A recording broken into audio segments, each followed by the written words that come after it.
want to do something extraordinary, you have one job. Leave your fellow humans in awe.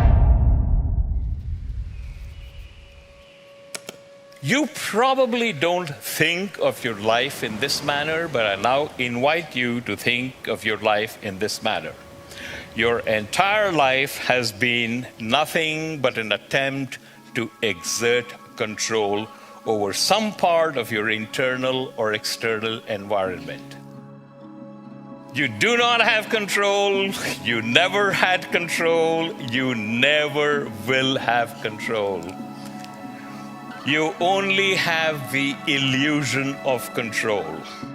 The thing that I find most interesting and the thing that I think a lot about is who are we sort of at our core? What are we? Are we changeable? Are we malleable? The whole nature versus nurture thing has really come to define my life. Is it doesn't matter who you are today. It certainly doesn't matter how you were born. The only thing that matters is who you want to become and the price you're willing to pay to get there. Legacy is planting seeds in a garden that you'll never see. The capacity to strengthen and increase your hunger is the one common denominator amongst the most successful people. Richard Branson's a good friend of mine, and Peter Guber, Steve Wynn, all these guys, they've never lost their hunger. Most people are hungry to achieve a certain amount, make a certain amount of money, and then they get comfortable and relax, or to get a certain level of fitness, and then they relax. Hunger is the ultimate driver, because if you're hungry, you can get the strategy, you can get the answer. If you can't model it, you can find it. I would lay in bed for up to 4 hours a day, every single day, because I couldn't motivate myself to get out of bed. I didn't have a job, and the only thing that would get me out of bed, 15 years before I'm capable of building $1 billion company, the only thing that got me out of bed was shame, because I had one failed misunderstanding.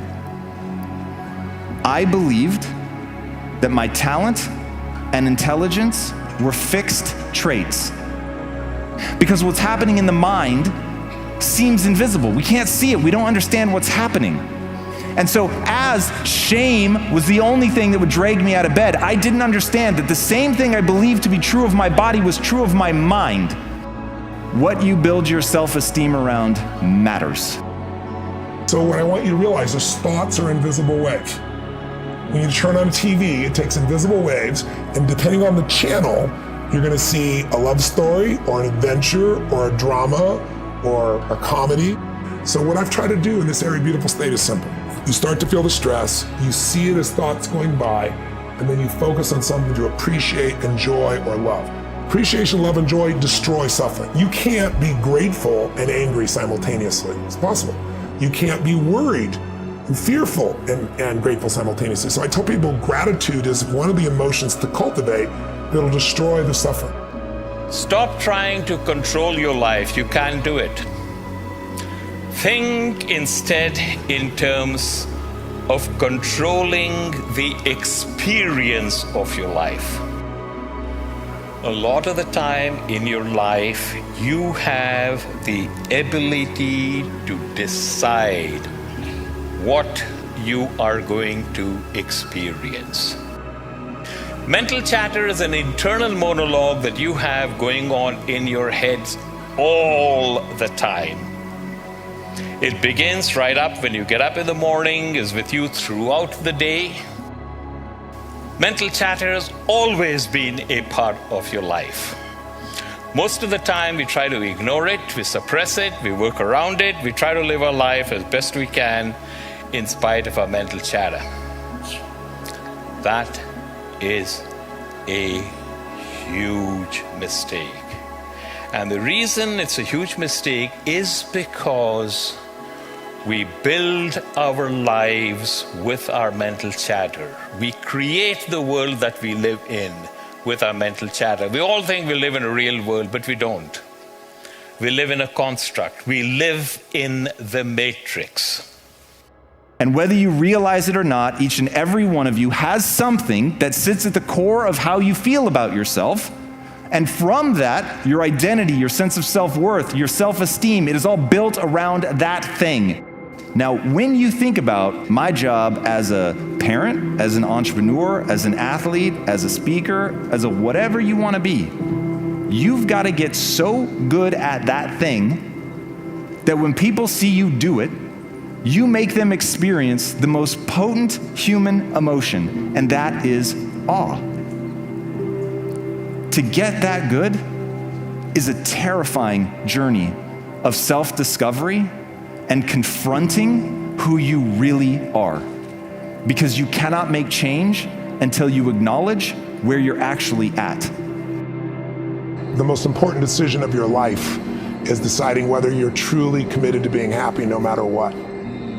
Because life is going to throw all kinds of curveballs at all of us. There's the one thing that's in common in this lifetime is extreme stress. But it's just true. Someone you're going to care about is going to die. Someone's going to take advantage financially if you're not careful. You're going to find yourself in a position the government might change the rules and you can't do what you're doing before. Somebody call, like I've gotten a call saying you got a tumor in your brain. Those days alter you. So the greatest gift you could give yourself, besides making this life about love and making this life about giving, because to give you have to keep growing, is, I believe, to make that decision and say life is too short to suffer. We are all very good at shooting second arrows at ourselves. How many times have you laid yourself low? How many times have you berated yourself for taking some damn fool action in retrospect? How many times have you compared yourself unfavorably with someone else? We don't just shoot second arrows, we shoot third, fourth, fifth, sixth, and seventh arrows at ourselves. The important thing for you to note is the second arrow is always delivered by means of mental chatter. What you don't recognize is the stuff that you believe, which you have not subjected to the same scrutiny, is equally false. And that too will crumple. So the question to ask yourself is not, is this true or false, right or wrong, good or bad? The question to ask yourself is, does this model work for me in my life now better than what I am currently using? You get to build yourself in any direction you want, in any way, to become anything you want. There will be an extraordinary price to pay, but you can go in any direction. Now, I don't think that we're born blank slates, but we are so close to that. To worry about where your limits are is to miss how much you can improve. So focus on how much you can improve. There's an amazing quote by Alexander Solzhenitsyn, the author of the Gulag Archipelago. And what he said was, the line between good and evil runs through every human heart. The most important decision any human being has to make is whether they live in a friendly or a hostile universe. Decision. The most important decision anyone has to make, because neither of those two states is empirically true, but either will immediately appear true once you decide to believe it. That the secret to life is to get outside yourself and find the way to add value to others. There's nothing that's more fulfilling than doing something beyond yourself. I think one of the things that makes me proud to be a human being is human beings will do more for others that they care about than they'll ever do for themselves. And when you tap into that, you have more energy than anybody else, you have more joy, you have more excitement, because, as I always say, life supports whatever supports life. Motive matters. The idea of being obsessed with learning, growing, and adding value, to me, is the most important thing in life, because, the only way we're happy is by making progress. We grow and we feel alive. We give and we feel 10 times more alive. But you got to grow to have something to give.